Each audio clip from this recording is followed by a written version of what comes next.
नमस्कार बंधुगण welcome back to my YouTube channel BNT education.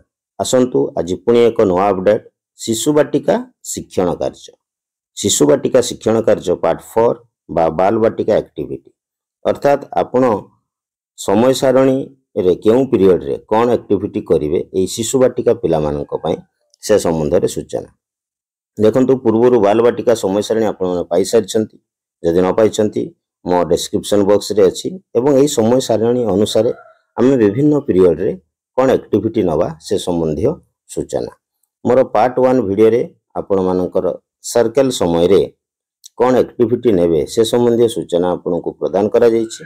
ठीक से भली पार्ट 2 वीडियो रे आपनकर मुक्त खेल संबंधी की भली शिक्षण कार्य नेबे ता प्रदान करा जायछि। पार्ट 3 रे संख्या और परिवेश ज्ञान संबंधी वीडियो प्रदान करा जायछि। जो माने पार्ट 1 पार्ट 2 पार्ट 3 शिशु बाटिका शिक्षण कार्य देखि नाहंती एई वीडियो रो डिस्क्रिप्शन बॉक्स रे तार लिंक अछि आपण माने देखि परिबे। तबे आसंतु आजिरो मुख्य वीडियो शिशु बाटिका शिक्षण कार्य पार्ट 4 रे आपणकर सृजनशील सौंदर्यबोध विकास निमंते जो पीरियड रहिछि समय सारणी रहिछि देखंतु केते समय सारणी रे 12:45 रु 1:15 30 मिनिट रो एई समय अवधि मध्य रे आपण माने की भले शिक्षण कार्य द्वारा शिशु बाटिका पिला मानकर सृजनशीलता और सौंदर्यबोधर विकास कराई परिबे तार एक नमूना।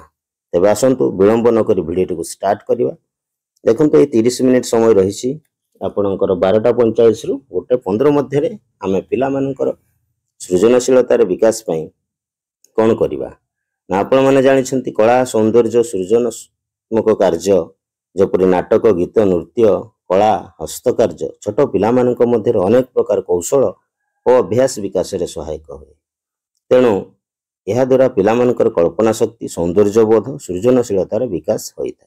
रंग दबा लिखिबा चित्र करिबा कलम धरिबा बोताम लगाइबा जतारे लेस बांधिबा इत्यादि कार्य सूक्ष्म मांसपेशी द्वारा संभव हुए।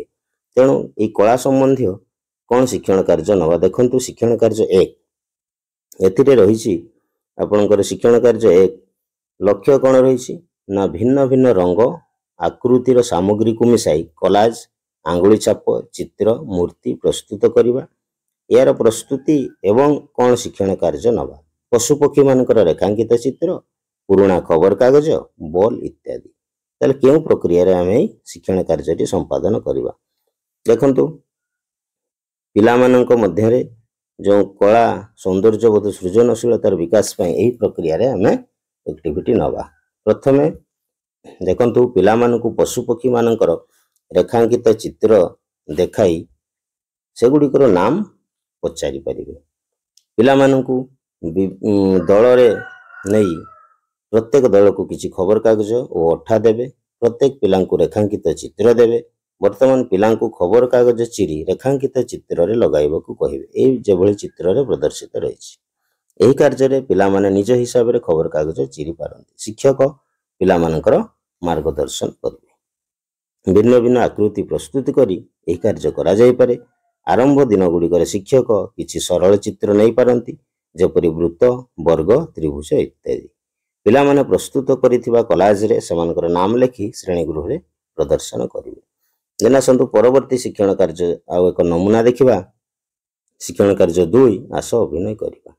लक्ष्य रहिछि रोल प्ले नृत्य कला अंगभंगी द्वारा अभिनय माध्यम रे निजको अभिव्यक्त करिबा।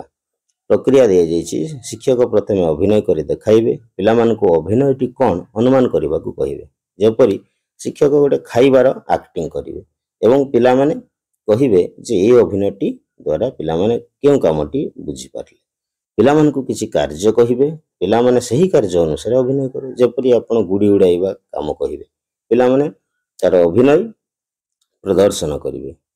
हाथ धोइबा गाधेइबा कदली खाइबा एई भली कार्य आपण पिला मानक द्वारा अभिनय करेबे। शिक्षक श्रेणी प्रकोष्ठ रे उपलब्ध शिक्षण सामग्री आधार रे एही कार्य करि पारंती जेपरि पेंसिल बॉक्स को साबुन भाबी गाधेइबार अभिनय। ए थिला आपणकर शिशु बाटिका शिक्षण कार्य पार्ट 4 वीडियो जोथिरे आपण माने केउ पीरियड रे कोन एक्टिविटी नेबे ए वीडियो माध्यम रे प्रदान करा गला। दीर्घ समय धरी आपण माने मो BNT एजुकेशन सहित जड़ित थिबारु आपण मानकु बहुत बहुत धन्यवाद।